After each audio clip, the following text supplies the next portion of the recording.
had a nightmare that Cedric was after us again. And I jumped so hard that I woke myself up.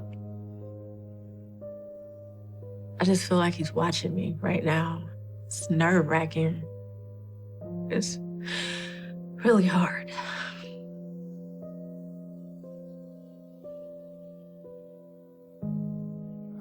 It's a scene that even veteran cops say is one of the saddest they've ever seen.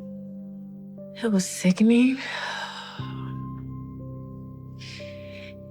And I couldn't escape the thoughts of that could have been me, that could have been my children, that could have been us. And now we know the suspect, according to police, is Cedric Ricks. He is in custody in Oklahoma. If I hadn't let Cedric back into my life, into my heart, I wouldn't be sitting here today. Why'd I do it? Trying not to beat myself up because I did. And I feel so helpless. I just feel helpless.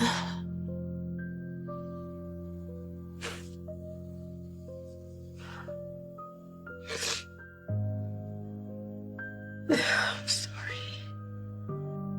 This is a picture of me when I was 15.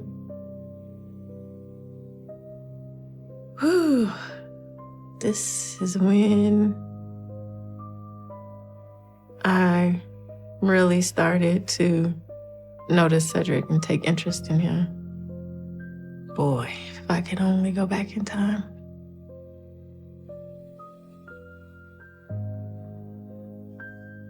So the book of Acts provides the bridge. The church played a very big role in my life growing up. And the initial encounter I had with Cedric was Bible study night.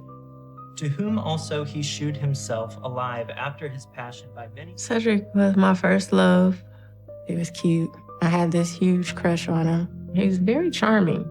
He always listened, but my parents didn't like him. And speaking of the things pertaining to the kingdom of God. Cedric, are you paying attention? Yes, sir. Okay, thanks. Cedric ran with a crowd that tend to get into trouble. My mom didn't want me to get caught up in that. Being assembled together with them, commanded them that they should not depart from But Jerusalem. Cedric was older, and it was just something cool about having an older boyfriend. I wanted to see what he was all about. Boy, was I about to find out.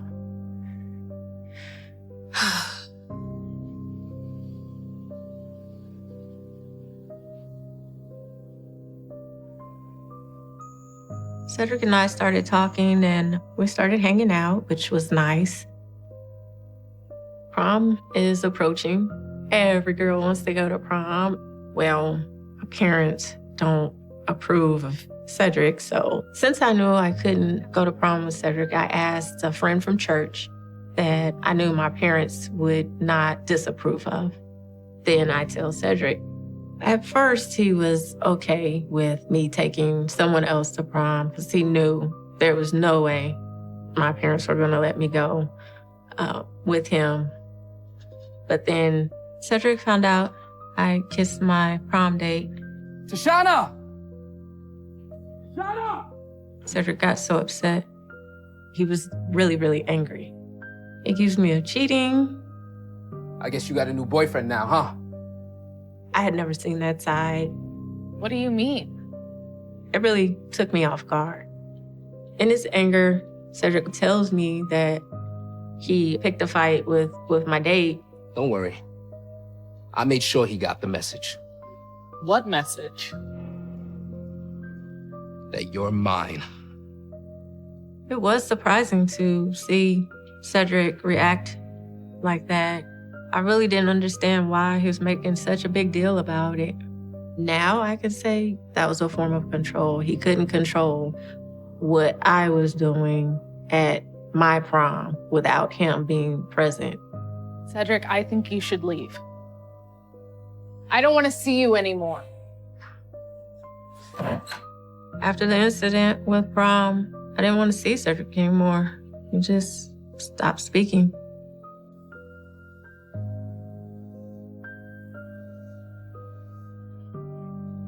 No wasn't in Cedric's vocabulary. He saw me as something to conquer. That whole "I can't have you, nobody else can" type thing. I graduated high school and I went to live with my dad. After being there for, a little while, I met someone, formed a relationship, and ended up getting pregnant. I felt a sense of joy and this new endeavor of starting my own family, and I was happy. One day, the phone rang and I answered, and it was Cedric. Cedric? I hadn't told him. Of course, nobody in my family is gonna say anything, but it's like he knew. Yeah, it's true. He was like, "I want to see you," and I'm like, "Why? Did you not just hear that I have a family that's starting? I met someone else." He was very adamant. I don't think that's a good idea. I didn't want to see him, and I told him not to come, but he said he wanted to see me and he was going to be on his way down. He just wouldn't take no for an answer.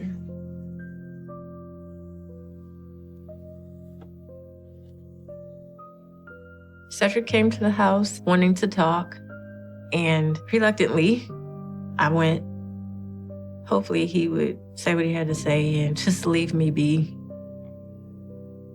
But we get in the car and he seemed more interested in sex. Cedric, stop. He was like real adamant about it. I missed you. I felt a little pressure to the point where eventually Cedric would wear me down. I can't stop thinking about you. And I just gave in. Cedric and I slept together that day. I thought if I did, hopefully he would just leave me be and go on about his life and I could go on about mine. If I step back and look at it and be truly honest about what happened that day, he set out to do that, to find my moment of weakness. It's actually making me sick to think about it. Having to talk about it, it hurts all over again.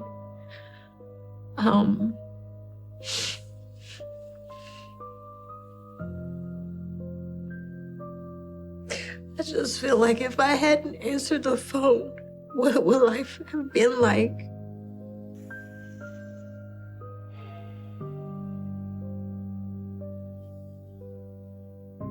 Looking at it now, no matter what I said or did, he was never going to go away.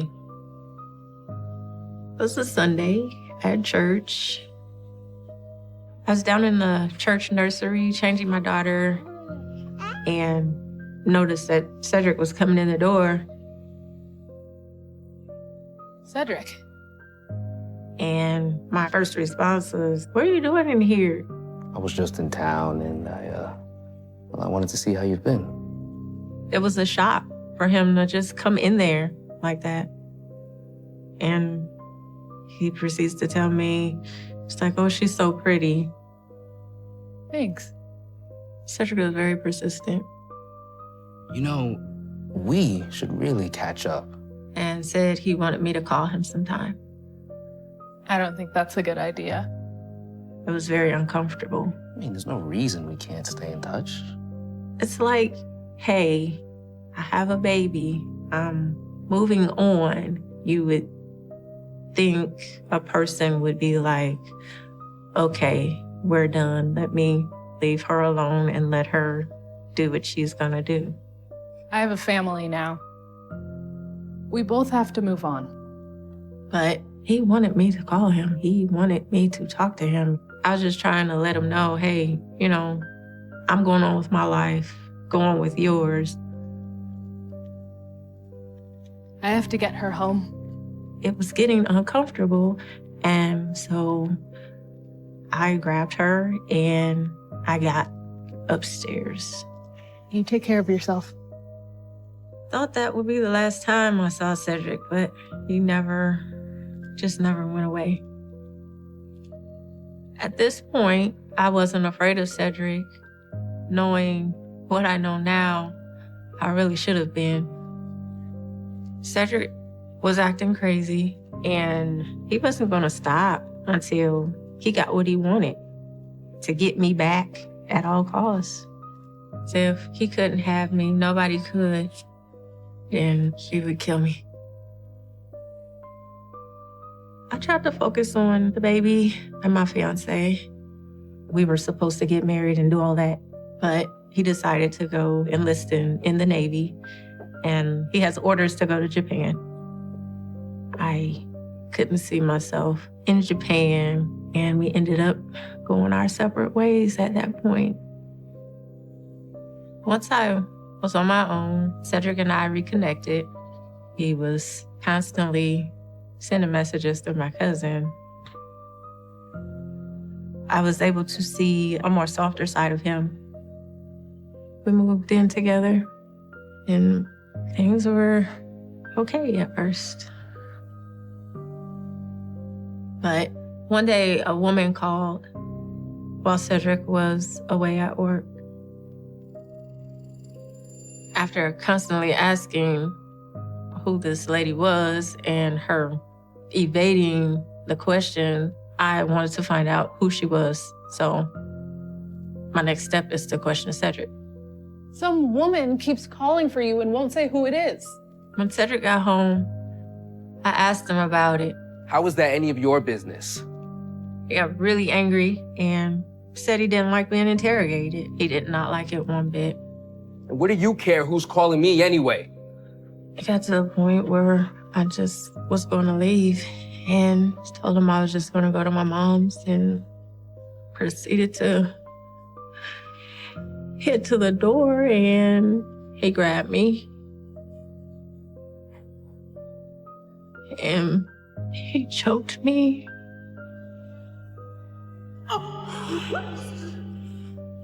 He's squeezing my neck. You're trying to fight to breathe. You're trying to fight to stay awake, but it goes dark. In those moments, it felt like the end.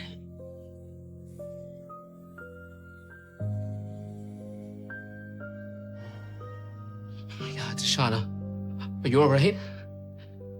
So sorry.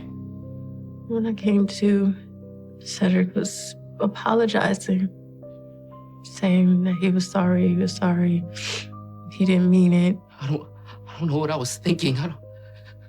You know I would never, ever hurt you. And that was the first incident of him putting his hands on me. Please, just don't go. I still decided to go to my mom's. Tashana, wait! Cedric, being Cedric, continued his apologies until he got his way, wearing me down to get me to come back. I went back because I believed that he was truly sorry. And he promised and promised that it would not happen again. And I believed him.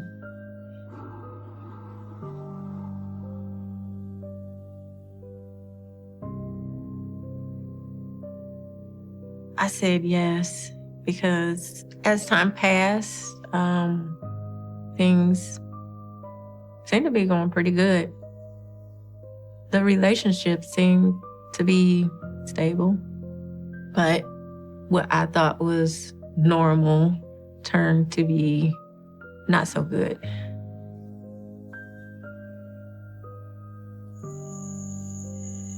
One evening, I went to bed and Cedric came home he was intoxicated.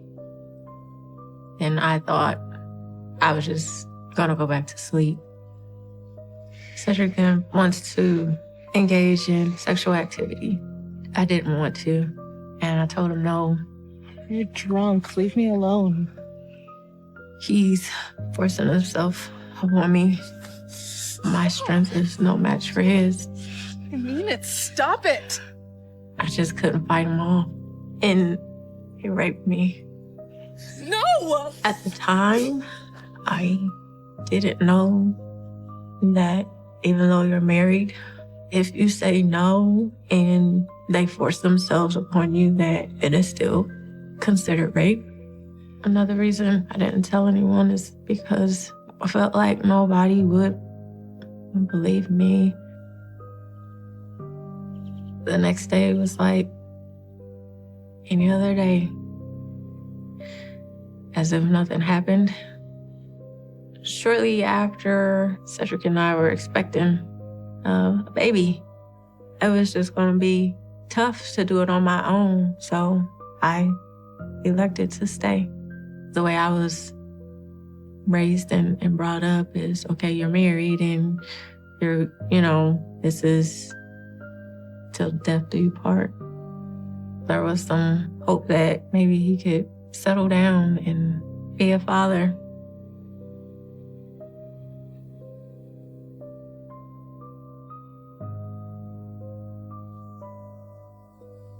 This particular day, I had been trying to reach Cedric several times at work and couldn't get through.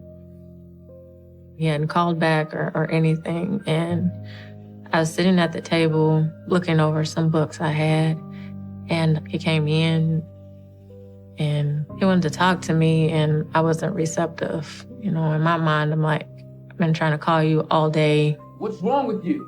Oh, now you want to talk to me? So I just didn't want to talk to him, and he got upset. He knocked me out of the chair. He grabs me. He's yelling, and he has my throat. I am picked up. My head is smashed into the wall. I remember biting his arm as hard as I could, and he let me go. I remember running in our room, grabbing the phone, and dialing 911. And he comes in the room with the biggest knife we had. 911, what's your emergency? Ma'am? Ma'am, are you still there? Phone is still on. They're talking. If you can hear me, stay on the line. We're sending help. At this point, I'm not saying anything, and he has this knife pointed at me. I was scared. If I don't find the strength to get this knife out of my face, this is gonna be it. I'm gonna get stabbed. Police officers, open up!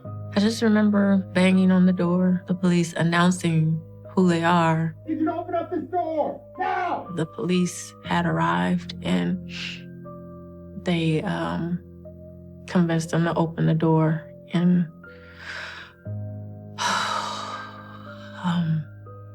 they took him away. I remember seeing blood. I was bleeding.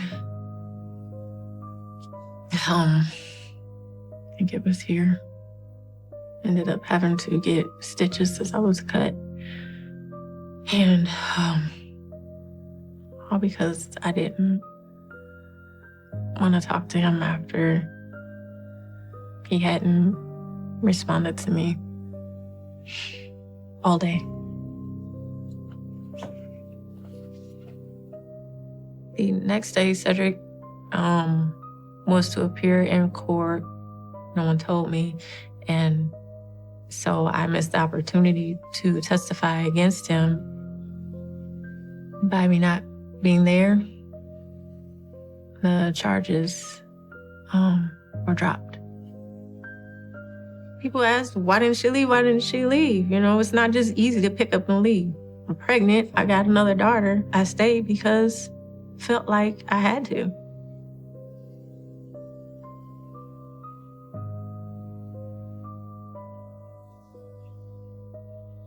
Cedric, I, and the two children were in the car on the way to the accountant's office to get our taxes done.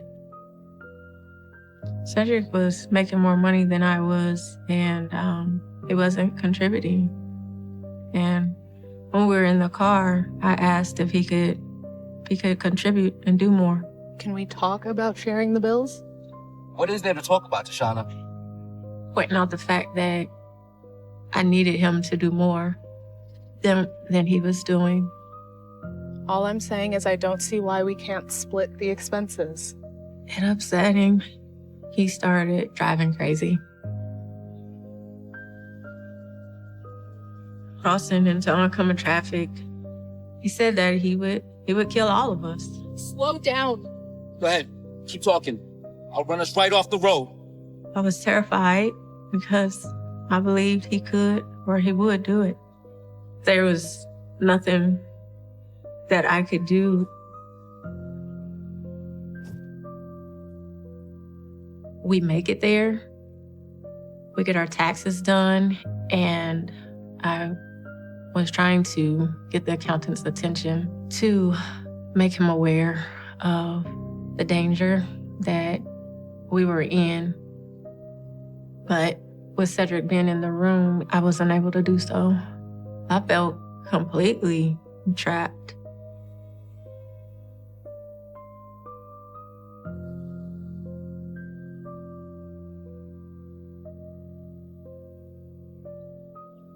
I remember being in the kitchen.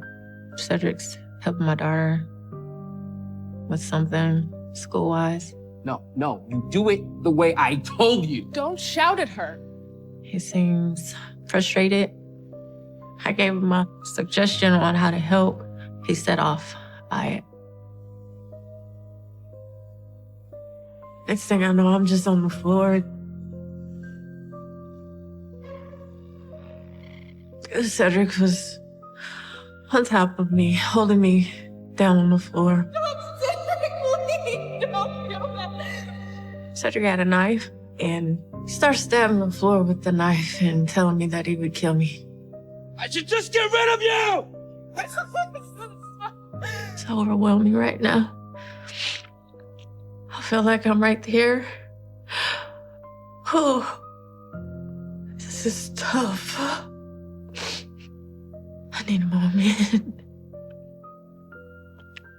I just kind of need to calm down a little bit.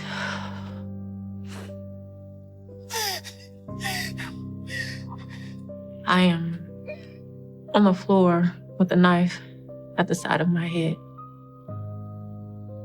And it was as if some magical wand was flicked and he left. It was like, no apology. Not knowing what Cedric would do, I just wanted to get out. Ended up moving to my parents' house. The kids and I got the courage and the strength to file for divorce.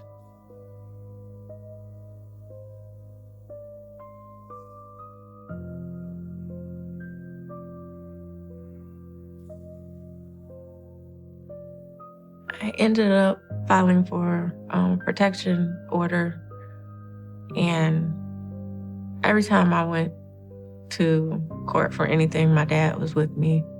So we go, and Cedric was there. The judge explained what Cedric could do, what he couldn't do. You have to be so many feet away. You can't be in the same store type thing. No calling or texting. And Cedric looks at us And he does this motion. When Cedric made that gesture in court, I definitely feel it was a way to get inside of our heads to scare us to drop charges. I got scared. Hey, he just threatened us. Did you see that? Cedric does it again. Does that. And my dad, tries to draw attention like, hey, did you see that? He just threatened us again. Excuse me, Your Honor. The judge granted me the protective order. Cedric had to leave the home. But even though I had the protective order, I still didn't feel safe. I felt he was capable of killing me.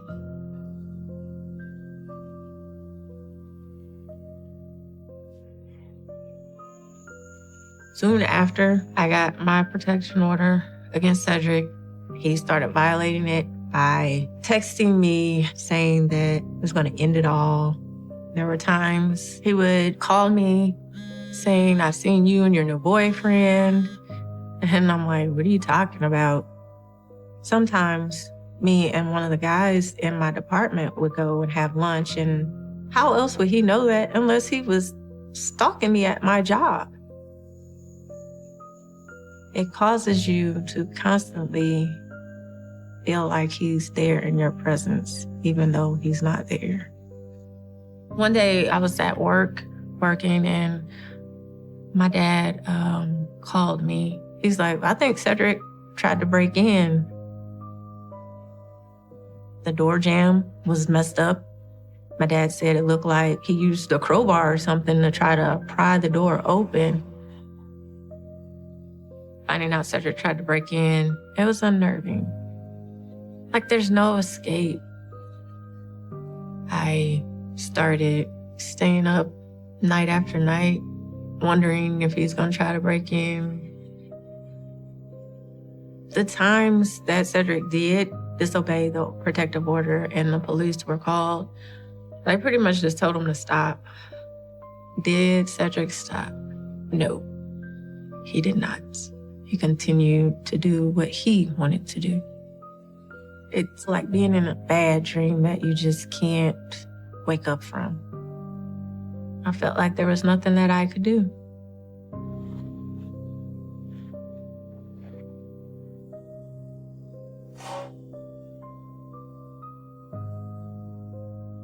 One night I was on the phone talking to a friend and heard a vehicle. So I went to kind of go see because it was pretty late. Hold on a second. When I peeked through the blinds, I recognized the vehicle. It was Cedric's cousin's truck. And I'm like, what the heck is he doing here? Or is he here? Or is Cedric driving this truck? I get off the phone. Sabine, I have to call you back. In case I have to call 911. There was someone approaching the house. It's late at night. What is your purpose for being here this late at night? There is a knock at the door.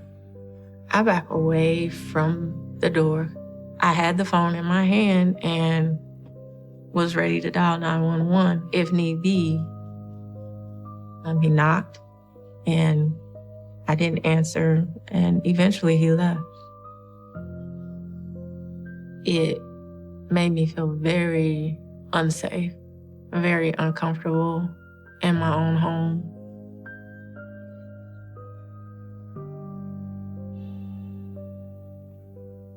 Initial arrangements for Cedric's visitation with our son was every other weekend at his parents' house. But it was always angry. During one of the drop-offs, Cedric even threatened that he would kill us. And we had to end up getting them moved to the police station. Once we got visitation moved to the police station, my feelings were, it's gonna be safe now. I won't have to deal with outbursts and fits of rage and the craziness. law enforcement is here, I'm safe.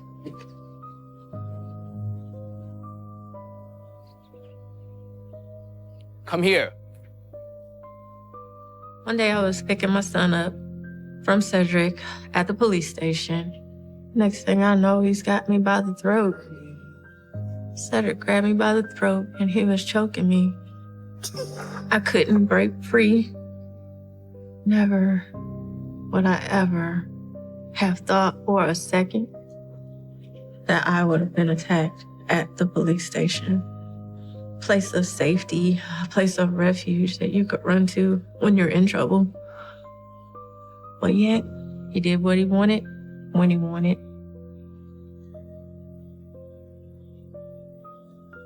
Next thing I know, I'm out. It's black.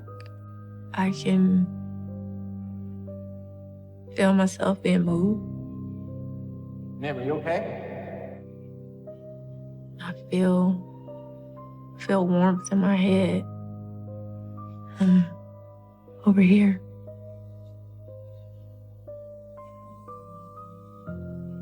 I didn't even know I was bleeding. Tell me what happened. And I see cops. At that point, everything happened like a whirlwind. I was swooped into the ambulance. I had to go to the hospital and get stitches. I just remember constantly crying out for my dad.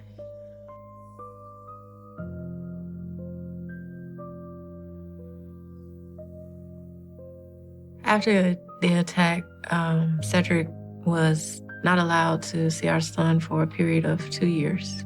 There was absolutely no contact. But Cedric only got a few weeks in jail. When the police let him go, I got a strange phone call. It was an officer on the other end. Hello? He seemed concerned, and he proceeded to tell me that Cedric was bragging that he was going to do something and that I better move. What did he say? The police officer was trying to warn me that Cedric was getting out of hand. Isn't there anything you can do to keep him from getting out? I knew the officer was serious, and I ended up deciding to move away. I was now living in a constant state of pins and needles looking over my shoulder. Months turns to a year, and year to 2 years, and Cedric doesn't resurface. More time passes, and at some point, I feel like he might leave me alone.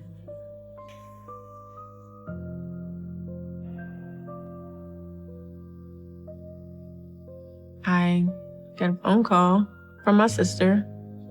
I answer, and she's asking me, "Are you okay?" Yes, I'm okay. Are the kids okay? Yes, the kids are fine. You know, but what's going on? When neighbors at this Bedford apartment complex heard screams late Wednesday night, they never imagined 2 murders were taking place. Cedric killed someone, and they weren't sure if it was me and the kids. It all started at around 8:45 when police found the woman and child dead inside of a home on Park Place Boulevard. And then as details came in, I learned that Cedric stabbed his girlfriend. Officers say they walked into what they say was one of the worst and saddest scenes ever. They found 30-year-old Roxanne Sanchez and her 8-year-old son, Anthony Reyes Figueroa, dead with multiple stab wounds. Her other son, a 12-year-old boy, was found with multiple wounds but survived the attack and even called 911. Bedford 911. Can you help me? What's going on there? My mom's boyfriend just killed my mom and my other brother. Okay. All right. Hang on just a second, okay? Can you hurry? Okay. Can you hurry? Don't hang up. Do not hang up, okay? Hurry. I never heard this before. I'm really sick.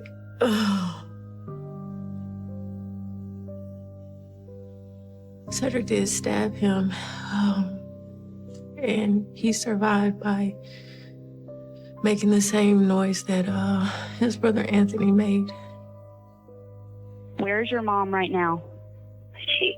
She's in the living room. She's in the living room. What did he do to her? He stabbed us. Are you hurt? Yes, Where did he hurt you? everywhere. Only an 8-month-old infant was left unharmed, and that baby's father, 38-year-old Cedric Ricks, is in custody tonight, charged with the murders. All I could do at first was cry. It was sickening. And I couldn't escape the thoughts of that could have been me, that could have been my children, it could have been us.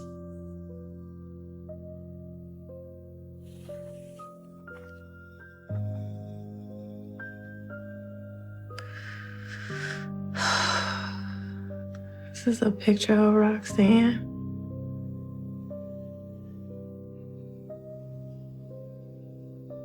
Beautiful girl.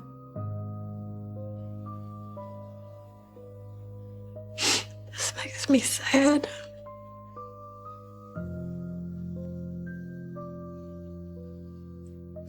Sorry.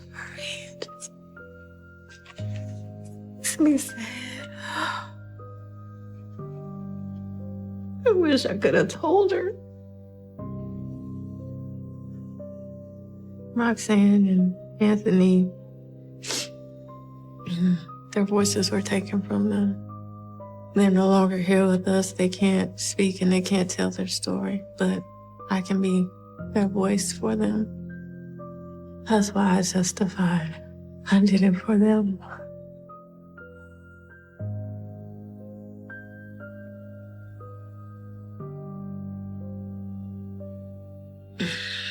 This is a picture of Cedric at the time of his arrest.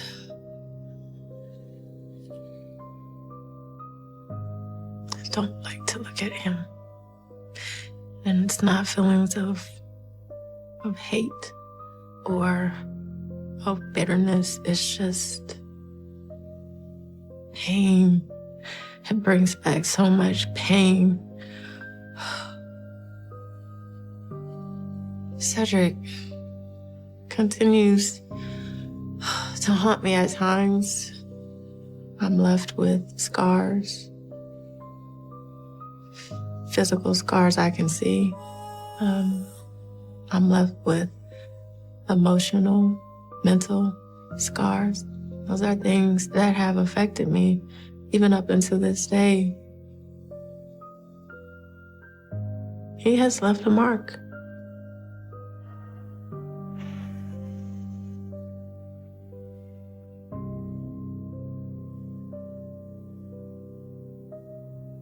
When I learned that Cedric was given the death penalty, my thoughts and feelings were, that's too easy. Just too easy.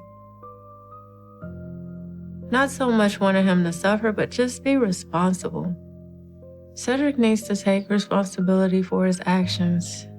To this date, he has not. When the day finally arrives for Cedric's sentence to be carried out, I don't think I will be upset. I'm affected by the things that I've gone through and dealt with, but that's not the end. I'm going to keep pushing forward. You fall down, get back up, and try it again. I am a person that believes there is evil in the world.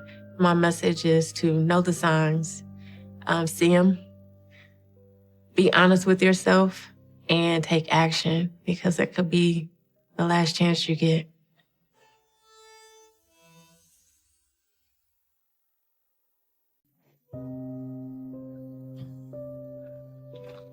He comes to my dreams quite often. Probably 2 or 3 times a week. 21 years and he still comes to me in my dreams. The dreams I was having at first after his conviction were that he's chasing me and he's wanting to kill me, and I can hear him screaming, "Where is she?" And then it went from being terrified of him in dreams to where I love him again. He's asking me to come back to him again. I felt that love in my dreams and would wake up so bothered by it. How could I be so stupid to love somebody like that? To have dreams about him and still love him in my dreams, it makes no sense. It's like he's haunting me. I was still married and living with my husband when I first met Mr. Straughns. And it wasn't a good marriage. I was looking for someone to love me the way I wanted to love. The day I met Norman was in his own restaurant. Went in to eat dinner. And there was something about him. He just had a smile that flabbergasted me, I guess you would say. Hey, I'm sorry, I don't mean to interrupt. My name's Norman, I'm the owner. Oh, Gwen. Gwen. Nice to meet you. I was mesmerized, spellbound. And everybody in the community looked up to him. If you needed something, he would give you his last dime, take the shirt off his back. It just made me fall more in love with him, that he was such a giving and generous person. I just want to let you guys know it's going to be on the house tonight. Wow, thank you. Absolutely. I hope I see you again soon. You will. I wanted someone like that. I wanted to be with someone like that. Great. Enjoy. I separated from my husband and was on my own with my son, so we started going out and having a drink every now and then. I was completely comfortable with him. No, I'm serious. He was good to me, treated me with respect and dignity. But he did ask me one time, and I thought it strange, would you still feel the same about me if I told you I was in prison before? What did you do? It was a long time ago. It's just good stuff. Norman told me it was just misdemeanor stuff, running from the police for speeding and making the police chase him down. Stupid kid stuff. But it was nothing serious. And I said, well, I truly believe that people do change, people can change, and that's your past. I don't need to know that. Past is past. It's okay. It is. Yeah, I love you, no matter what. Okay.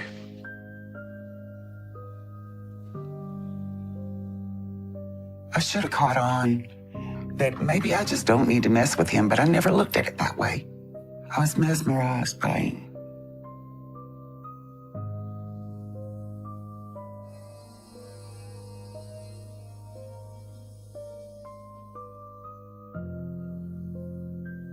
After he asked me to marry him, I thought, this is going to be wonderful. We're going to be a family.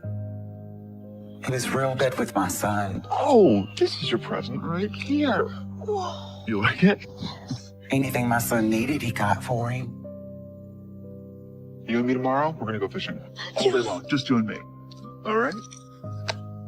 I worked for him, and we lived together, and I loved being with him. I loved being around him. He just brought something out in me that I hadn't felt in years.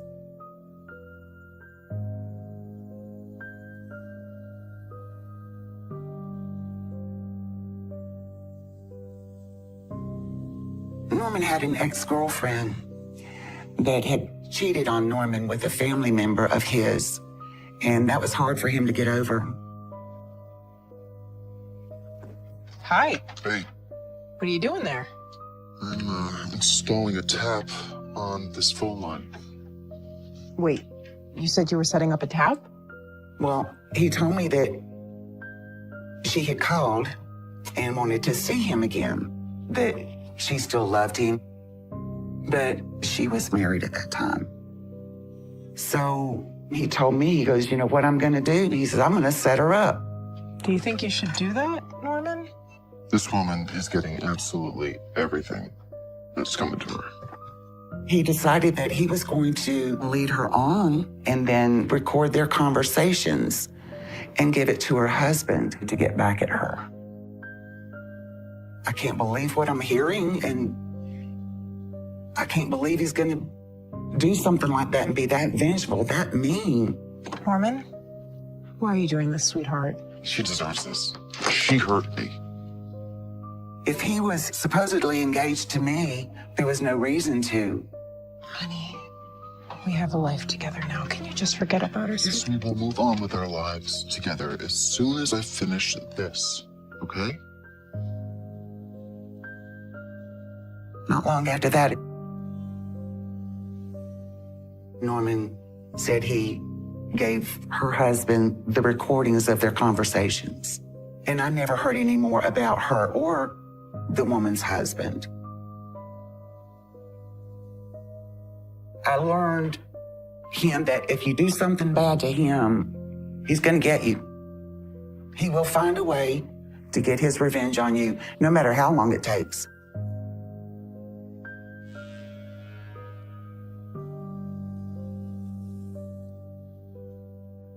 Norman and I had gone car shopping. I loved the car that I was looking at, but he won't let me buy it because of the rate. So when their back was turned, Norman grabbed the car keys. And later on, he hired someone else to go steal the car off the lot. After he stole the car, we were going through town and he was stopped for speeding. And here we are, Norman and I, in a stolen car. I know it's stolen. So I was terrified. I'm going to jail. He's going to jail. What is my son going to do? Who's going to take care of my son? I was frantic. Jesus. Norman, what are we going to do? Calm down. I got this. Norman got out of the car. Oh, officer, what seems to be the problem? I couldn't hear what was being said, but I knew that he knew these police officers. That's right, your brother's Robert. Yes, that's right. How are you, man? Good. His sister worked for our police department, so all of the police department really liked him. It's good to see you. It's good to see you. And tell your brother I say hi, okay? After a while, he was able to get back in the car and just drive off. Just like a slap on the wrist and going about your business. Nothing was ever done to him. I told you there was nothing to worry about. He was not arrested. He was not fined. He just walked away.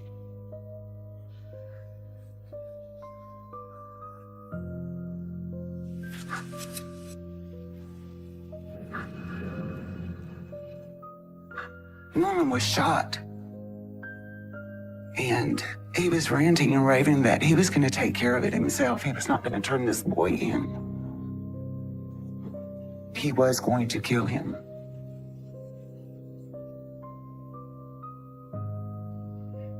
This used to be a photo of Norman, me, and my son. But I wanted to cut him out of my life, so I cut him out of the picture. If I had to do it all over again, there would be so many changes. I wish I'd seen all the signs that I needed to see and done the things that I needed to do.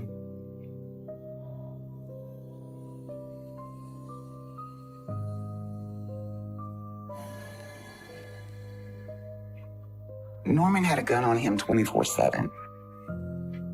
Always had a gun on the headboard of his bed and had shotguns on a rack in the bedroom. And then he also carried one in the small of his back at all times.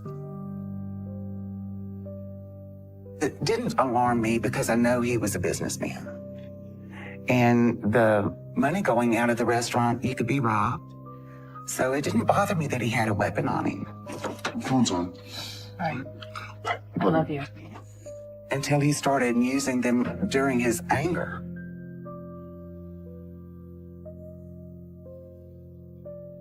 He had sent me on an errand one evening. He kept calling me and asking me where I was at. What was taking me so long? He felt like I should have been back within 30 minutes. When I got back to the house, Norman had shot up the whole ceiling in our living room with an automatic. There were bullet holes and plaster just falling from the ceiling, and you could see it all on the floor. Is everything okay? Are you all right? What happened? Norman got angry. It angered him that much. You just stay here, okay? It's gonna be okay. To come home to that was shocking. Just running late causes that? What if I do something worse than that? What's gonna happen? What would he do if I were there and he was angry?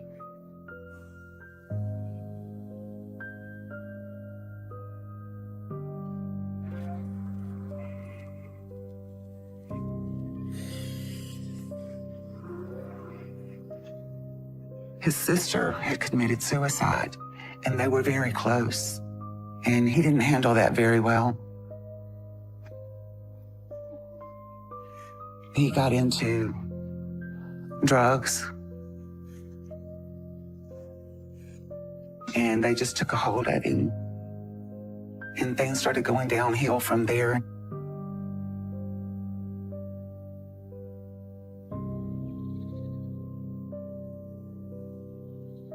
I was home one evening. He has a bad drug deal. And he calls me and he's screaming, "I've been shot, I've been shot." Call 911. They end up taking him to the hospital, and I don't have a clue what he told the police because they questioned him in the emergency room.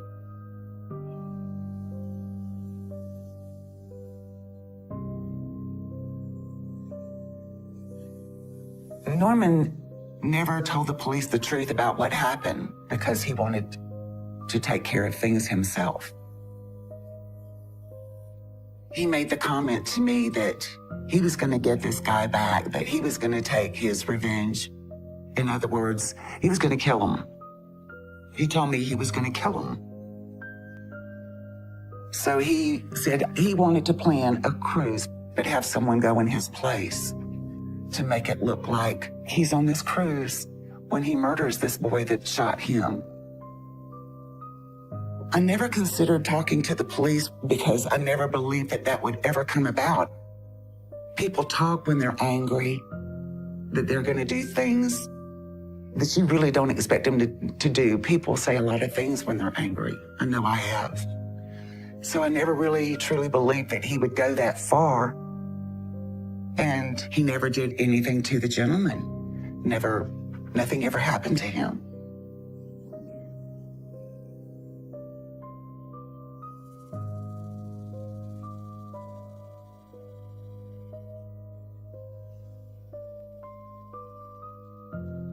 He told me, "Come on, let's go. It's time to go.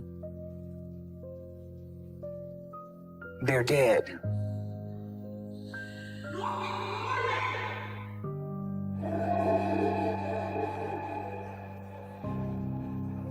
After Norman was shot, he became a different person. His personality was changing. I didn't see him smile like I used to. He wasn't around very much. After we closed up the restaurant at night, he would leave and be gone all night. I'm going out. Take care of this. Norman. And then that's when I started seeing his actions of paranoia. There was one incident that we were at home and he was terrified. He started looking through the mini blinds checking under the bed, in the closets, even moving clothes from side to side in the closets to make sure no one was there. He would swear there was people in the trees watching him.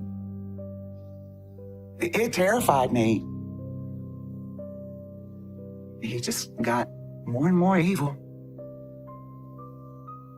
I don't know how to say it any different. It made him an ugly person.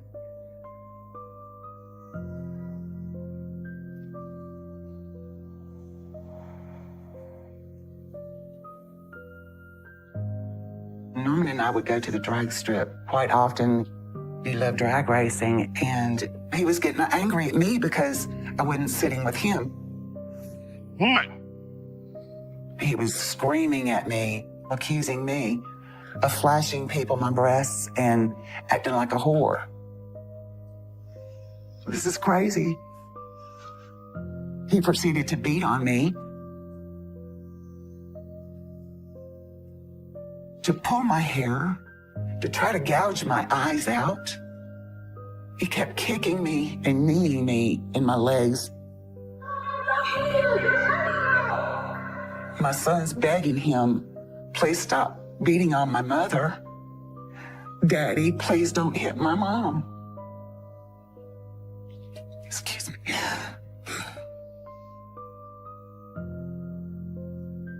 When my son says, Daddy, please don't hit my mom again, I said, I'm not going to put my son through this. I'm getting out of the car.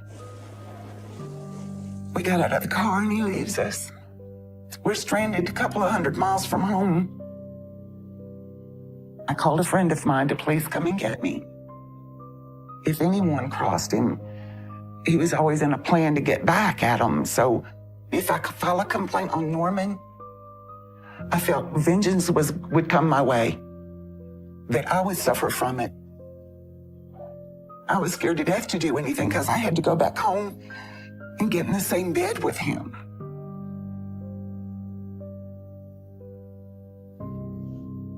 Hey. Norman had gotten me to the point where I was totally dependent on him. Come on, buddy. Come on. Go sit with your dad. Norman always controlled all the. They were a lot of fun, made you laugh all the time, always cutting jokes. We would get together occasionally and go shoot pool, have a few drinks, and just enjoy each other's company. They were nice people. Hey, this is for you, Glenn. 14, corner pocket. Let's see it. Oh, that was for me. Yeah. A lot worse after that.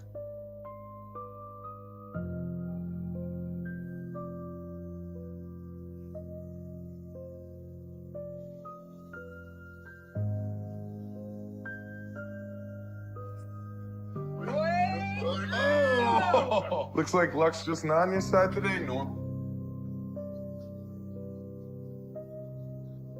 I loved Bill and Jared. Yes, it was. Yes, indeed. Well, they all liked to gamble and bet on their pool games. Don't get cocky now, Norman.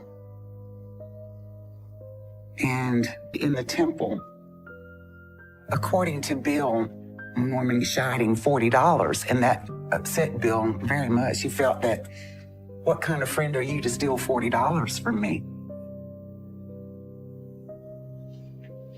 Norman, it got to the point where it started getting pretty serious. Uh-oh, looks like somebody's gonna be owing me a little bit more money. Norman would come back into the restaurant several times to get more money. And then he came in one time very, very upset. And I'm asking him, what's wrong? What happened? What's wrong? Norman, what's wrong? Bill pistol whipped me. Oh my God. He said, Bill pistol whipped me in the bathroom at the bar. And I noticed that he was read to the register and get some money out of the register. And he proceeded to get his gun. And I asked him what he was doing. And he So I had no place to go but back to him. Relax. Have a nice walk. I was putting myself and my son back into a bad situation, and I didn't know how to get out of it. Things started going downhill worse after that. And he comes up to me again, and he said, I said, it's time to go. It's time to leave. They're dead. Come on. So I went to get my son, and he said, no, he's not going. He needs to stay here.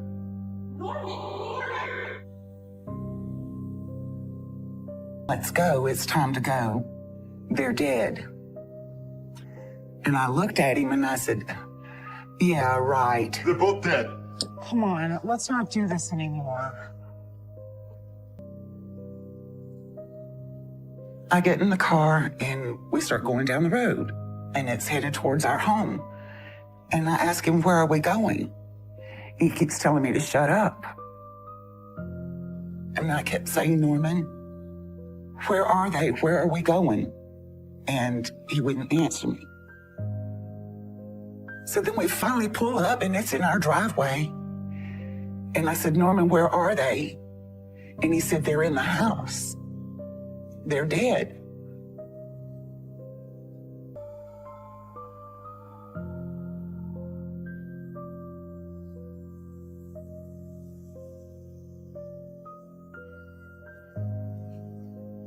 You gotta come with me. Norman. They're dead. They're both dead. He told me, come on, and he said that they're gonna die tonight. They'll be dead tonight. And I'm like, yeah, right. You're just mad. You're mouthing off again. Because the times before, he'd never followed through with anything he threatened on doing. So I just shrugged my shoulders and went on about my business. And then he kept screaming at me, if I didn't get in the house, that I would be the one that would cause us to be arrested.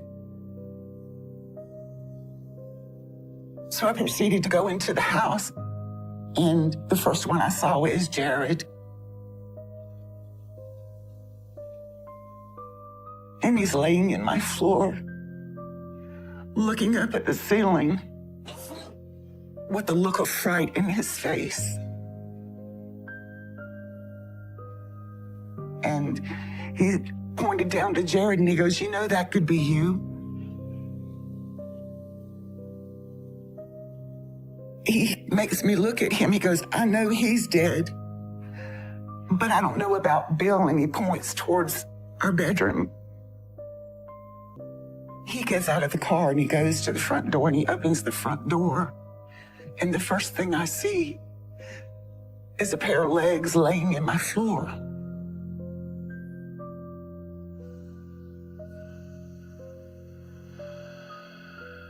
I refused to get out of the car for quite some time.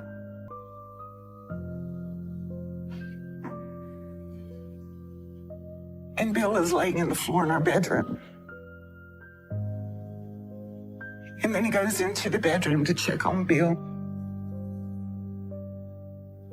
He said, yeah, he's dead.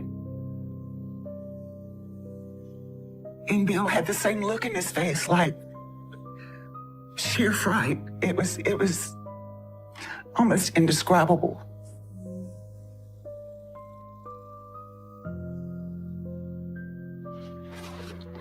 Oh my God. This is Bill and Jared.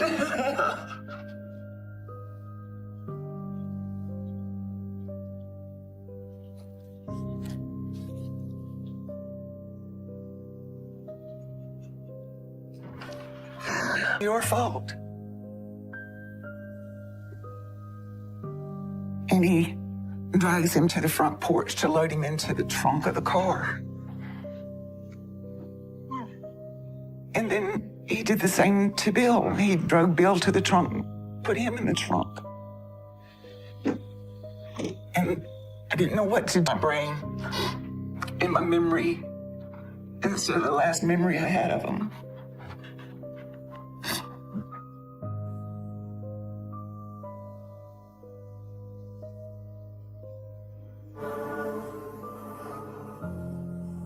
he stands over Jared and he slaps Jared in the face several times and says, "This is all." We ended up at his uncle's property. And as we pull around the back of the property, I see Jared and Bill laying in the hedgerow on the ground. And he walked over to them and started kicking them. He was gone for a few moments, and I'm sitting there wondering, what in the world is he doing? Is he burying them? Is he just tossing them in the woods to be eaten by animals? I didn't know what to say. I just stood there looking at everything and watching him, watching what he was doing. And then he finally comes back in, and Norman makes me drive the stolen vehicle to follow him. What is he doing? And then the next thing I know, he's driving out of the woods. And he just kept going. So I sat there for 2 or 3 minutes. Oh, God. I haven't seen their faces since that night. And it feels good to see a smile instead of the look of fright on their faces that I last saw them. It's good to see them smile. Now I can keep that in mind. Wondering, what am I supposed to do? What am I doing? Where is he? Where's he going? What's he doing? And then I realized he's not coming back. He's left me alone again. The thought did cross my mind, go to the police. It crossed my mind several times, but I know I can't go to the police because I'm afraid that if I do, my son is there alone. But I was so terrified because of the threats that Norman gave me that if he got caught, I would go down just like him and suffer just like him, and I would never see my son again. So those thoughts are in the back of my head the whole time. Tell it, don't tell it, tell it, don't tell it. But I chose not to tell it because I didn't want to be without my child in his restaurant. If I don't show up, what's going to happen to my baby? I was terrified that he was going to get to my son first, and what would he do to my son? So all thoughts of calling the police or going to the police just flew away. I have to get my son.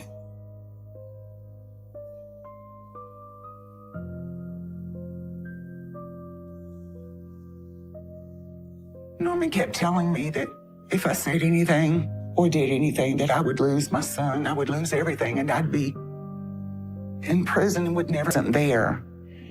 And I knew one of the investigative officers, and he took me back in private and asked me if I knew anything. He said, "Is Norman involved in anything?" And I said, "Not that I know of." He said, "Do you know where they are?" And I said, "No, sir, I don't." How about you?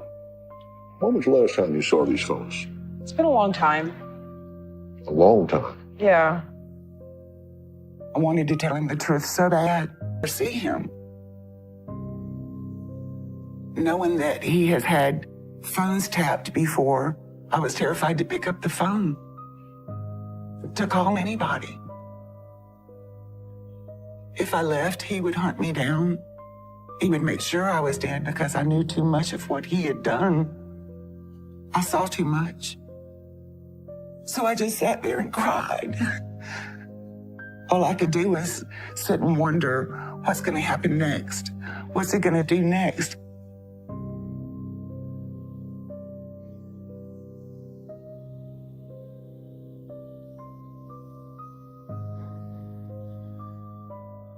It was a day or two after that, the police came into our restaurant, and I didn't want to lose my child.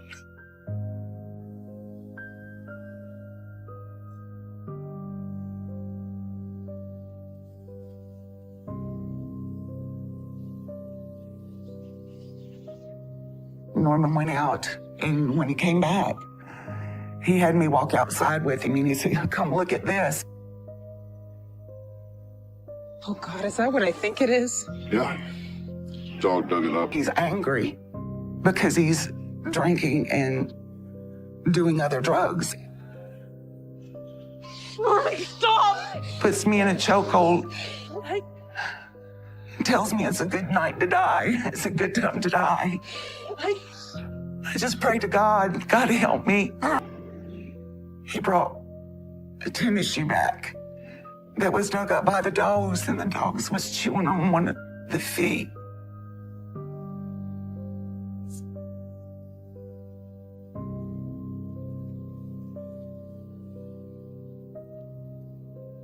He popped it on a post so he could see it every day. Like he was proud, like it was a trophy. And that to me was so sick. So sick. And I had to look at it every day. I had to look at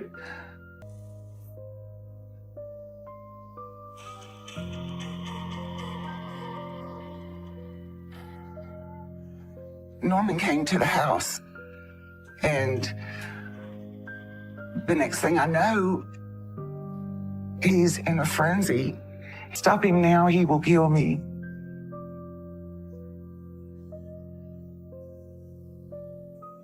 I went in to talk to the detective that I had spoken with at the restaurant that questioned me. And I said, you were the bullet holes in the house every day. I tried to lead a normal life, but it was impossible. I kept this secret for 5 months. I was scared to death if I told anybody that he would kill me. One that I lied to. And I wanted to tell you the truth. When you came to the restaurant to talk to me and I said I didn't know anything, it wasn't true. And he goes, well, what's this all about? I said, it's about Bill and Jared and Norman murdering them. I Sorry, please! And I'm about to pass out. And he finally lets me go. And he walks away from me. And he leaves. And leaves me sitting there by myself. I finally decided that I've got to do something. I knew if I don't... I know where Bill and Jared are. The look on his face was astonishment. And he asked me, are you serious? And I said, yes, sir. Why don't you tell me what happened? And I told him everything that happened. I told them where I last saw Bill and Jared, and that I didn't know if they were taken from that area or not. And he just left them there. They were found on the property in a shallow grave. If I had to do it over again, I would have told him the first day he asked me if I knew if Norman was involved. I would have told the truth.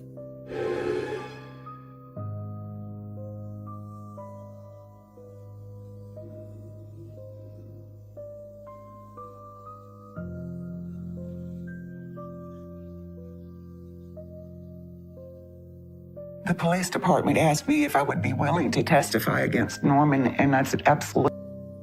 After all of it was said and done, an officer came into the room and presented handcuffs to me.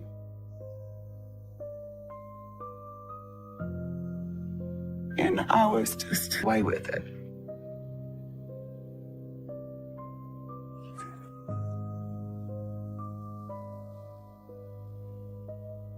The jury came back in less than an hour. And when I heard the words guilty of first-degree murder, I was elated. I hate to smile about it, but it elated me that I know he's off the streets. He won't be back on the streets for accessory to murder after the fact. It was because I had waited so long that they had no choice. Absolutely. I was gladly willing to tell what happened to get him and keep him off the streets.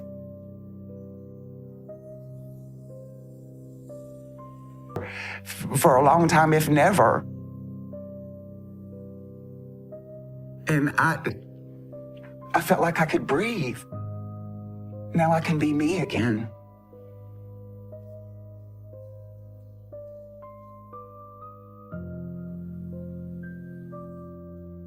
I allowed myself to, oh my God. Next thing I know, I'm being put behind bars. I asked what the charges were going to be because I couldn't understand. And they told me I was facing 20 years per person. I was determined I was not going to let him get the best of me again and to make me cry. So I stayed fast and stood my ground and I kept my composure. He's not going to get away with this. He's not going to get away.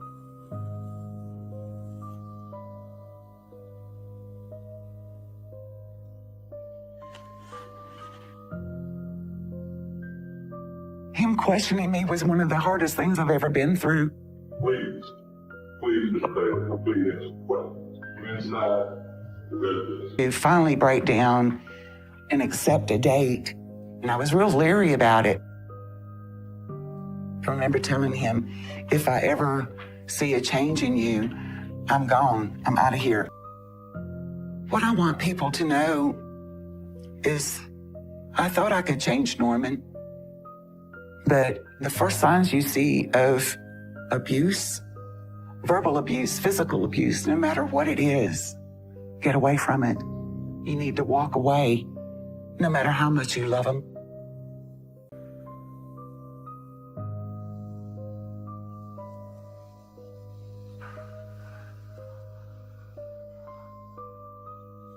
You reap what you sow, and he deserves what he gets.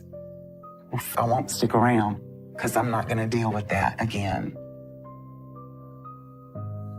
But he ended up being the best thing that ever happened to me.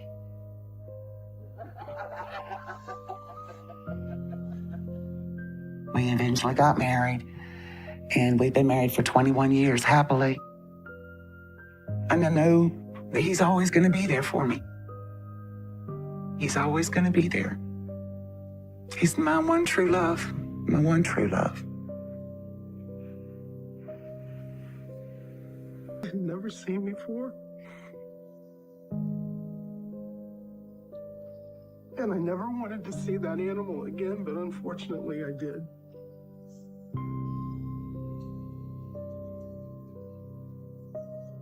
One side of my brain is telling me, get the gun, just blow his freaking brains out. I don't care what happens to me, I'm gonna shoot him. And I loaded a double-barrel shotgun and I cocked it. For what he did. You've been sentenced twice.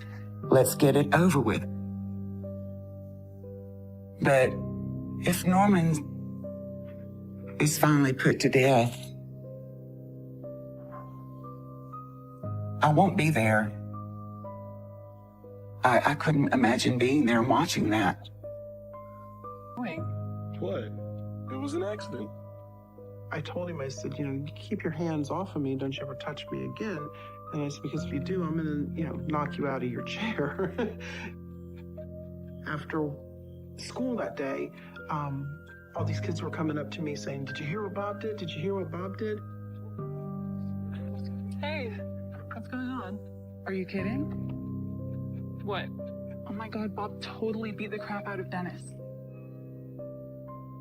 They told me he had got into a fight with this kid in the schoolyard. He just needs to die. The first time that I met Bob, we were at Sparks Park in Hialeah. And there was a group of us, they were playing football. There was this new guy that was in the neighborhood, and all the girls were thinking, wow, he's really cute. We were making comments and stuff, and I was instantly attracted to him. He was very good looking, he was witty, and I just thought he was very possessive of me.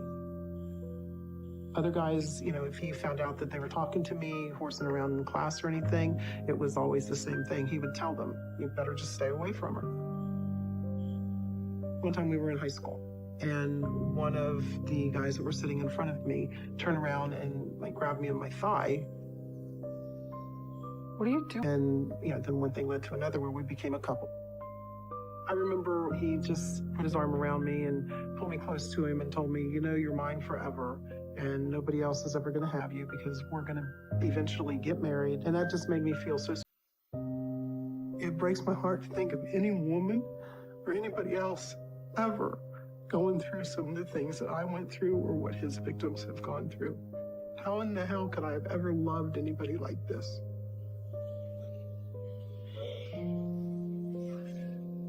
That day I saw an animal that I... It was pretty hard to restrain myself. I tried to show him respect by answering him with a sir. He proceeded to get his pistol and bullets and stated to me at that time that they were going to be dead, that he was going to kill them that night. This is going to be my boyfriend. Hey, Bobby. This was a great game. Thanks. Wasn't much of a game. We were just, hanging out. Better than go into math class or whatever. You don't show up often, do you? No, I don't. I'm glad you noticed. So we flirted back and forth a little bit that day, and sparks just kind of flew. Fireworks. And beat him up really bad and told him that if he ever laid another hand on me, that he would really hurt him worse.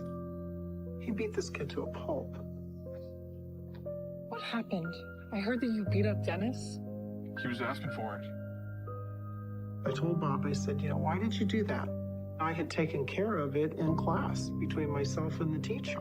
There was no reason for you to go and do that. And he's very embarrassed of his mother because he didn't approve of the way she dressed when she went to work and all the various boyfriends that she had had. Come on, she's not that bad. Oh, yeah? And he says, how do you think you would feel if your mother came in the middle of the night and said, oh, go sleep on the couch, honey, because Uncle Tom's here tonight. 2 nights later, it's Uncle Joe that's there at the house. I bet when you go home, there'll be food in the fridge. Okay, my mom is not perfect either. Oh, yeah? Was she a whore? I mean, whose mom does that? He would say things like, my friends' mothers, they stay at home, they cook, they, take them to school, do things with them. My mother, she's at the bar with the guys, whoring around all the time. I didn't know that, Bobby. My mom couldn't care less for me. If she died tomorrow, I wouldn't shed a tear.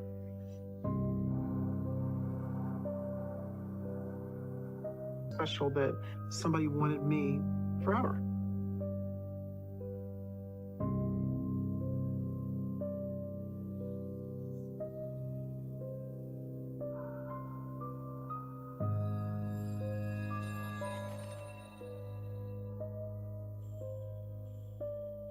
Bob was always jealous.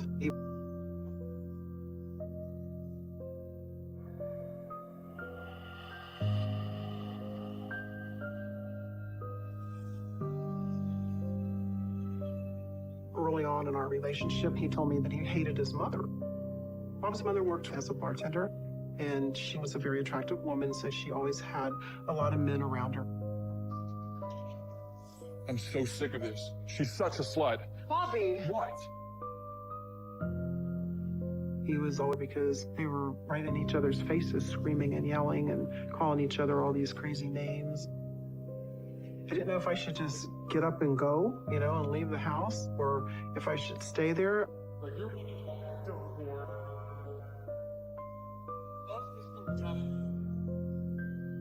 I would have not been of that he's a violent person because I was so in love with him. I just got jealous. You know that every guy here likes you. Come on, Bobby. No, you come on. They do. Seriously. And who could blame them? He would always tell me how pretty I was. Every girl wants to hear that they look nice. He used to always make sure that he would tell me those things. His relationship with his mother did frighten me. I remember one time I was at his mom's house and she came in and started screaming at him.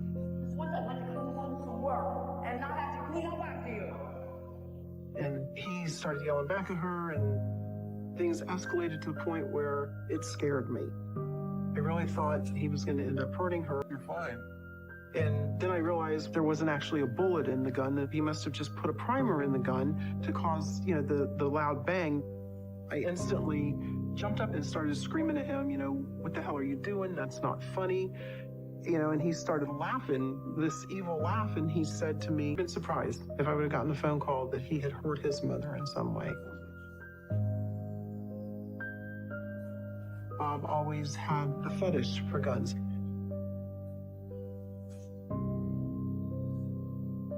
One day I remember hanging and feeling like an explosion against my head. I thought, oh my God, he shot me because he's standing there with the gun in his hand. You could still smell the gunpowder and everything. It was probably one of the scariest moments that I've ever felt in my entire life. Are you kidding me? What? Really tired, and he started accusing me of sleeping with the neighbors, sleeping with somebody at work. Stop it. No! He eventually held me down that day and forced me to have sex with him. And when he was doing this to me, it was like, I don't know, like he wasn't even there, if that makes sense. Out of Bob's house in the afternoon, he was reloading his bullets, and I had fallen asleep on his couch. I just remembered the sound of the gun going off. It was probably one of the scariest moments that I've ever felt. I was taking a nap, and I woke up to the sound of a gunshot going off. And his comment to me was, nobody's going to put their hands on you without me getting in the middle of it. You do not need to freak out like this. It would make me nervous anytime we'd go anywhere, because if somebody looked at me the wrong way, he would start an argument or a fight with somebody. So you always walked around on eggshells. I guess I wasn't paying attention, or thinking that, this is a sign. He was a very loving father. And then as I got older, he started really changing.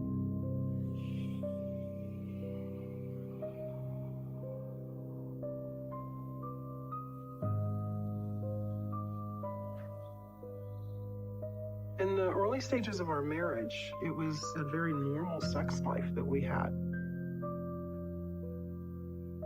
Then suddenly he was wanting to have sex, 2, 3, 4 times a day. And he would say, well, it's your duty, you're my wife.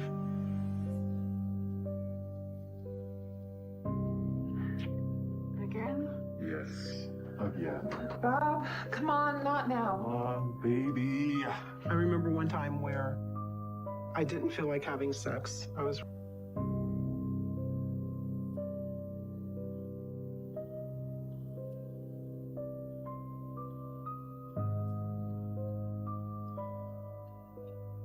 when they were younger, he was constantly with them, making home videos, taking them fishing, all kinds of stuff. With the expression that was on his eyes, like he was somewhere else. I remember begging him to please don't do this. This isn't right. I'm not enjoying this. Please stop. He raped me that day. That happened several other times too, if I would not want to have, any type of relationship. To shut me up, he grabbed me by my throat and I couldn't breathe and I couldn't hit him or, shove him off of me or anything. And I remember when he took his hand away that my voice exploded because I was trying to scream so bad. I never told anybody in the beginning because I was too embarrassed. And then he's the love of my life. He was my everything. I was just living the dream. I get to cook dinner for him every night. It was great. And then he had his motorcycle accident. He had suffered severe head injury, and after he got out of the hospital, about 2 weeks later, I could tell that certain smells was starting to aggravate him, certain noises, and the doctor kept telling me that it was from the head trauma. That would heal as the head injury healed, that everything would be okay.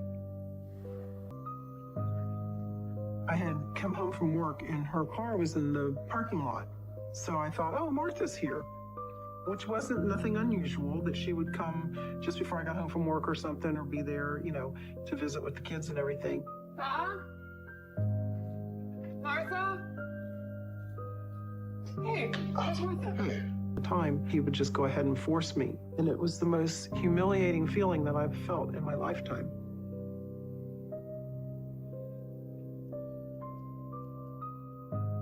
When I would tell the doctor, you know, how he was acting, the doctor would say, well, he has a head injury. This will all change soon. And I wanted to believe it. I wanted to believe that he was going to be back where he was.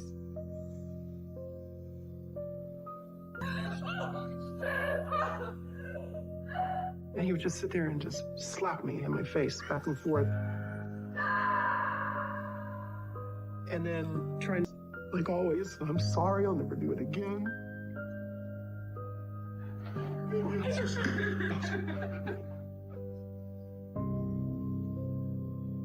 I had children, and I was scared to death to be on my... When I went back to work after Bob had his accident, I met a girl named Martha, and she was a really nice girl. We ended up becoming pretty good friends. You should have seen the look on your face. It was priceless. It's not funny. And that really sat with me for a long time about that's just not normal to act like that. Hey, all right. I'm sorry. But it was a little funny. But I just felt that these things would go away. I'm a fix-it kind of girl. You know, I think I can change everybody in the world for the best. And the thought of losing him was just heartbreaking to me. I absolutely loved the man. I was completely blind.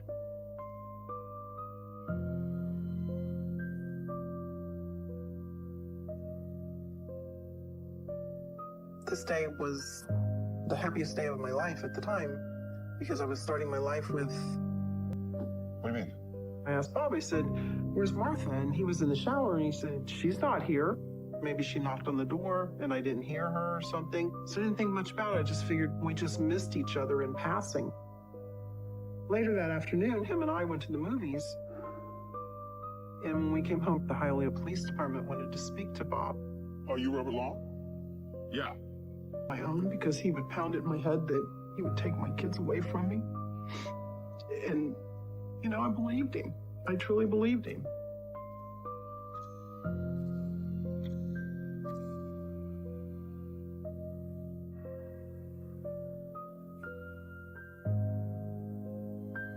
Later. Oh. What are you still doing now? I'd ask him, where were you so late? What were you doing? He would tell me I just needed to get away to think, or I just needed to go get some fresh air. I've just been riding around.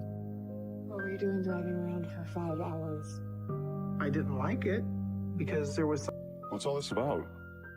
They told him that, you know, Martha had said that he had raped her.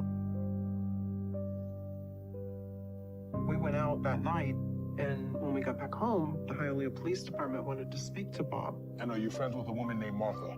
Martha had said that he had raped her earlier in the day. What? No, this is insane. Well? I was just devastated. I didn't know what to think. But Martha...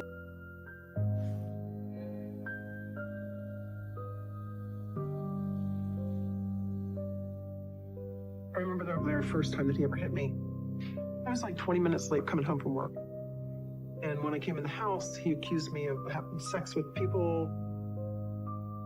He was in my face telling me, you know, you're out whoring around, you're just as bad as my mom. There was traffic, I wasn't anywhere. He started staying away from the house a lot. What he was doing during that time, I'm not sure. It would start making me feel very insecure because I couldn't understand why he didn't want to be home with me.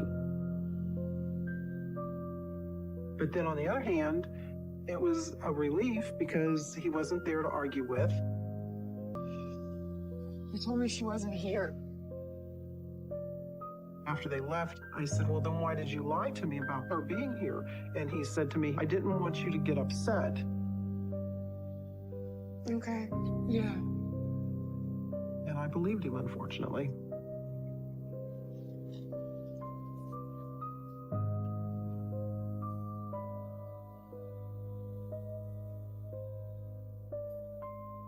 A lot of times I would come home and he'd be reading the newspaper. And then suddenly he would just go get his car keys and say, I'll be back later. And he would leave. Something at this point in the back of my head saying, is he having an affair with somebody? I mean, all kinds of crazy stuff goes through your head. Can we not turn this into a thing, please? Bob had the habit of hitting me, and confronting him or questioning him would just bring out that anger. So I just let it go. Just let me die. If I could only tell you how many times I would pray for him to die. In my heart, that was the only way, was for one or both of us to be dead.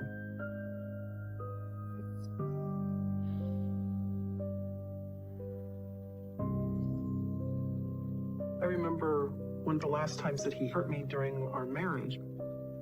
He came in the house and he would get up in the middle of the night. I would wake up and realize that Bob was gone.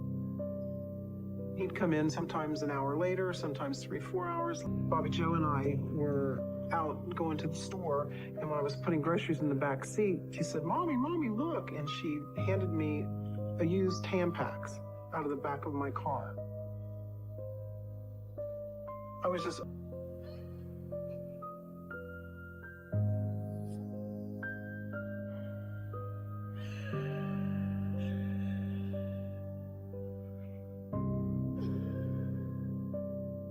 I thought about leaving him on numerous occasions. I was just so low with self-esteem and all. When I would say my prayers at night, I would tell God, please.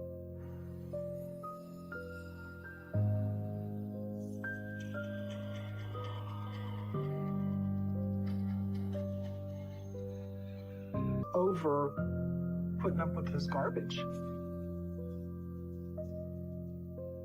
I was going to stand up for myself. If you're going to go out and pick up whores, you could at least not do it in my car. I was wanting to take some money to go do something. And I explained to him that we didn't have the extra money. And we got into a big argument.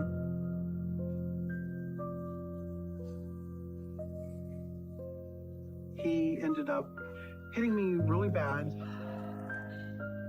Took me and he slammed me down across the arm of the couch. Was raising hell with him. What's going on here? And he told me, you're the one that's out whoring around, not me. I haven't cheated on you. And that ended up turning into a big fight. I'm not putting up with this anymore!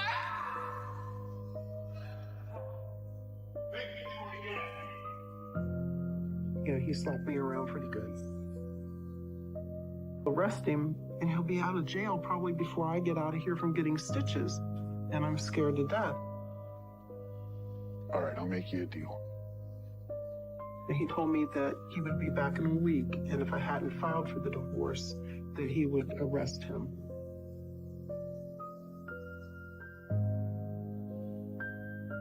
Show you something? And he took a mirror from behind his back, and he said, did that toy have hands? And I had the perfect hand mark from where he had grabbed me and slung me. I remember looking at the mirror and thinking, oh my God, he's gonna kill me. He promised he was gonna kill me if I told him. I haven't told him, but they've discovered it themselves. And there's no way to hide it. And he said, we're gonna go and arrest him. I said, you only asked me what happened. And I explained that I had tripped over a toy and hit my head on, some furniture. And The doctor said, okay, I'll be back in just a few minutes to get you sewn up. And a few minutes later, a Hollywood Police Department officer came in.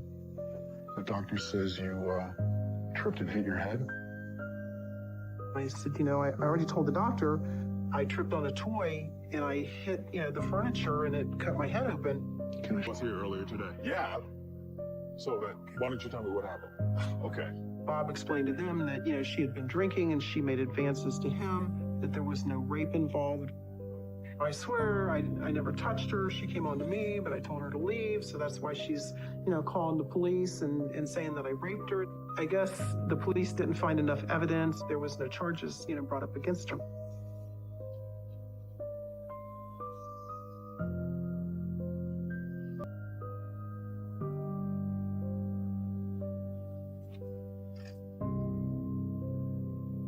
I kept hearing the police officer's voice in my head, repeating, "You need to divorce him or I'm going to arrest him in a week." I needed to. And sodomize me. I was just screaming because it was horrible pain and begging him to please stop. And he kept telling me, just, you bitch.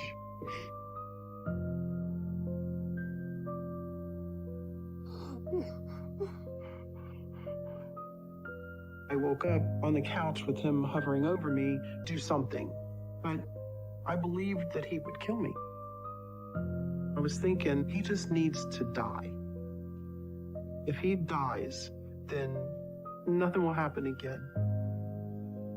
When I got home, he was asleep in the bed. I walked into our room still thinking, I'm just gonna shoot him. I don't care what happens to me, I'm gonna shoot him. And I loaded a double-barrel shotgun. And I cocked it and held it to his head.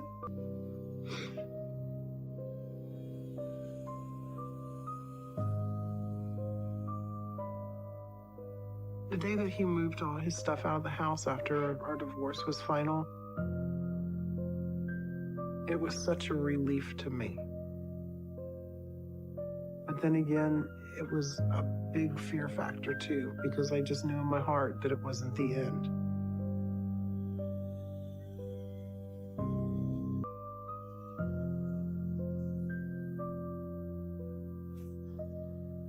I loaded a double-barrel shotgun and I cocked it and I thought, I can shoot him because I just got these stitches in my head and people will understand. Now, I won't go to jail. And I sat there probably for 3 good hours trying to pull the trigger. I so bad wanted to just blow his brains out for what he'd been putting me through. And every time I'd go to squeeze,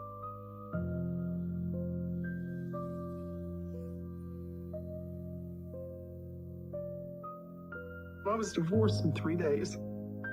I came home and gave him the divorce papers. And he kicked the phone off the wall, threw it at me, hit me in the head with the phone, and said, I'm out of here, packed some things, and he left. Unfortunately, that didn't tell me that if you tell the doctors the truth about what happened, I promise you I'll kill you when you get home.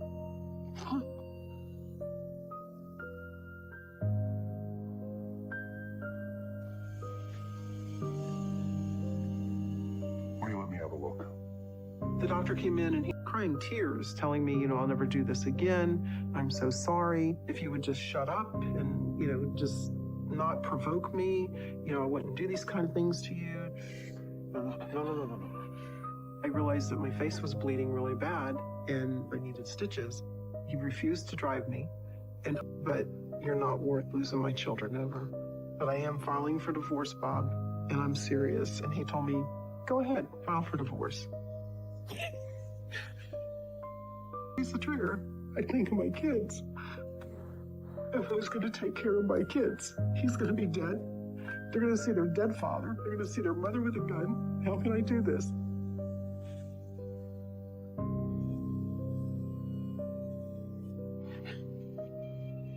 Stop the abuse because After that, he came back a few times and would hit me. And, again, why didn't I call the cops? Because they would arrest him, put him in jail, he'd be bailed out, and he'd come back and do it again. So it was just like a vicious cycle.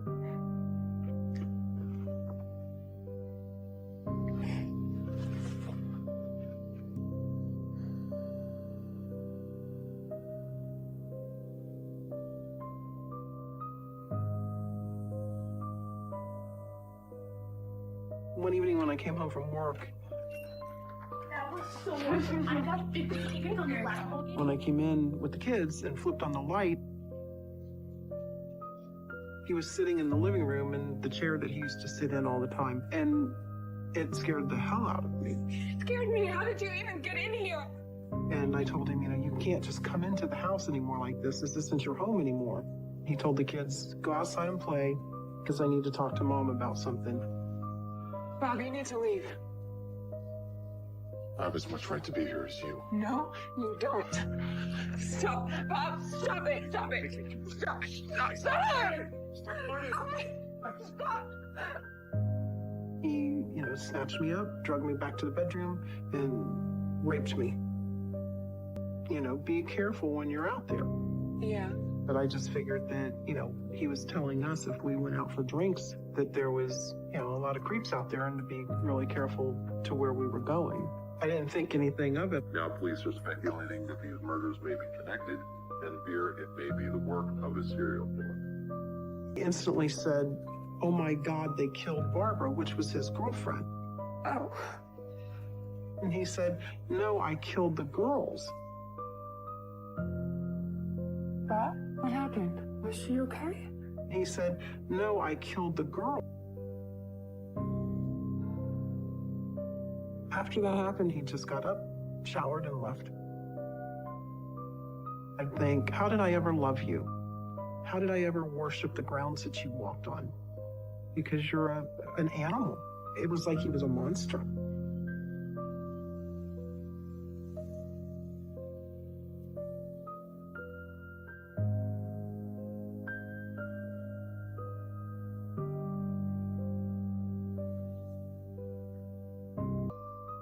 And he had called me, and I said to him, I said, Bob, what's going on out in Tampa? You got somebody killing these poor girls. And he said to me exactly, his words were, that's why I tell you, you never can be too safe. I'm a creature of habit, and I listen to the news every morning. Police are asking for help identifying a young woman whose body was found along interstate. After I saw the first murder victim on TV, it was horrible and very upsetting to me. But after that TV report, I didn't give much thought to it until I saw the second and the third victims on TV. Several women. Investigating officers have arrested and charged Robert J. Long with 9 counts of first-degree murder, plus other charges of sexual battery and rape. He begged me to tell the kids that he had been killed in a car accident. And I told him, I said, I'm not going to lie to our children. They're going to know the truth.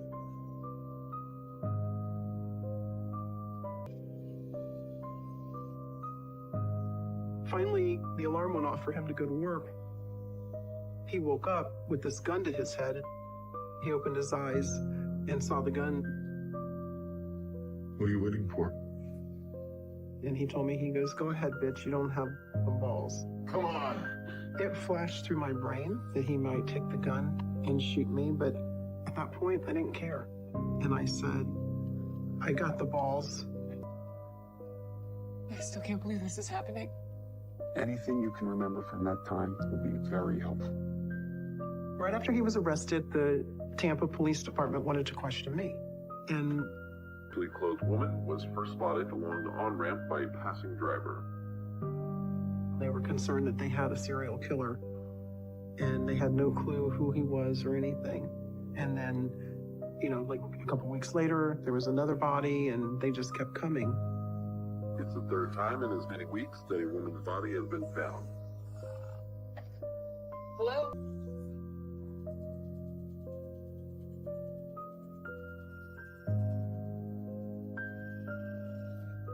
Hello? I answered the phone and he said, Cindy, it's Bob. And I'm like, what's wrong? What's the matter? And he said, you know the girls in Tampa. And I said to him, I said, you know, you're not funny. That's not any way to joke around. And then another voice on the phone said to me, you know, this is Sergeant Latimer from Hillsborough County Police Department. And he's not kidding. We have him in custody and we're charging him with the murder of, while I was there, that's when they told me that he had confessed to being the classified ads rapist.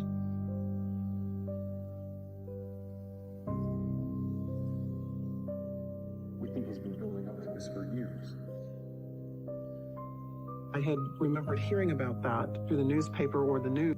Then I started understanding about the times that he just had to get out of the house. That's at the times when, you know, he was going to these homes and raping these women. The answers that I needed so that I could move on. He told me that he was sorry, that he did this to the kids and I never heard him say he was sorry for, you know, hurting anybody. I had sex with him. And then I stabbed her with the knife.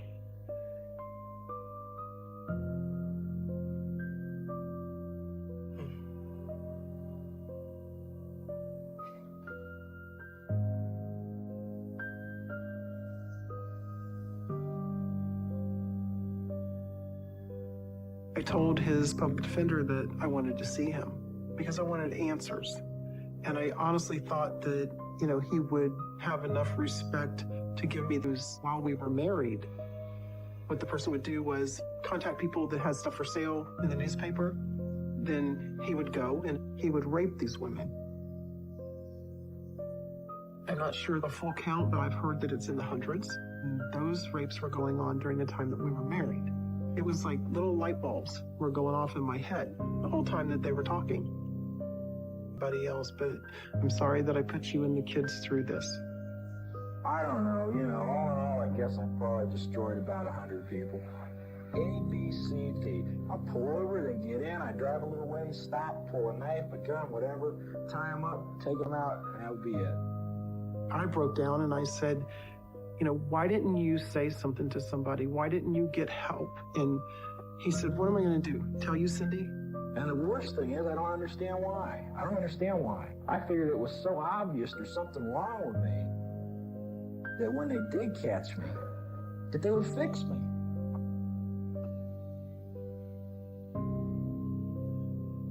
These poor girls.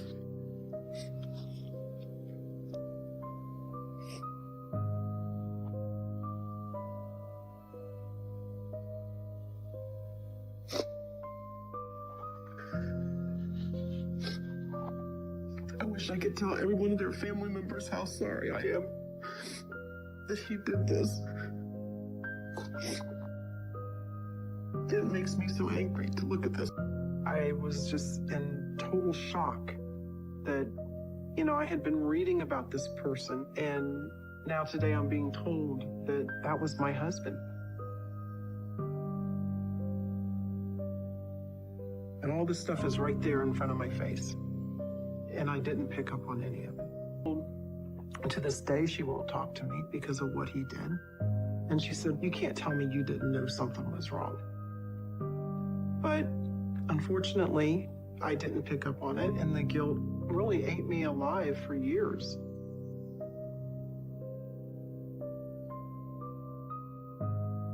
If you look at the pictures, you can see a complete change in the man.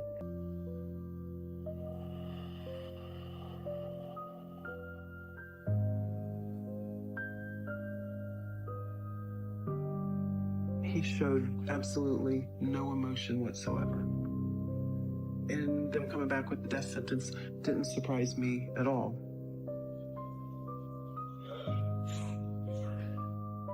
That clip, when I was sitting in the courtroom and he did that, my heart just stopped.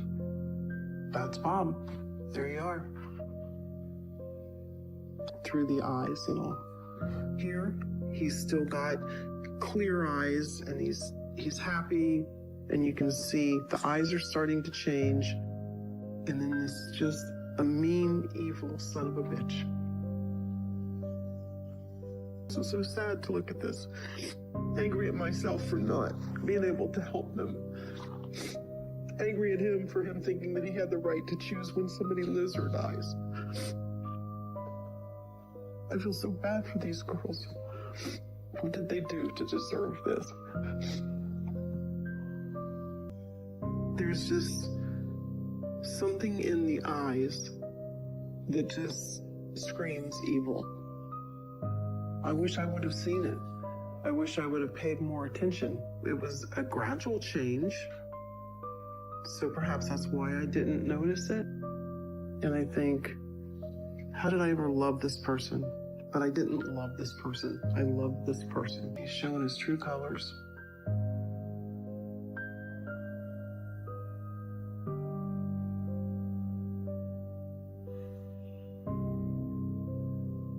I had no clue how my life would change and my children's life would change. My children had best of friends that they weren't allowed to play with them anymore because their father had done these things. I lost a lot of friends. I had a friend that was a childhood friend since I was 3 years old. And this is what this person grew into. He's still on death row 32 years later, and I don't understand why, the state hasn't executed him yet. And it's like a kick in the teeth, to be honest with you. He's still alive. I continuously go back and I think if I would have just pulled that trigger, then these girls would still be alive.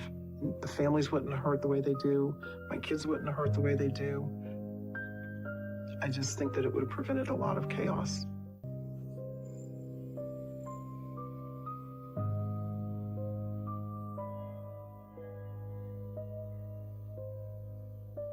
You put a knock on the door? Yes, we did.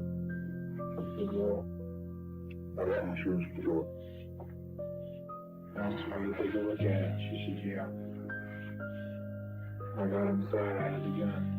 But who was home? I raped her. It was night. She started fighting and screaming.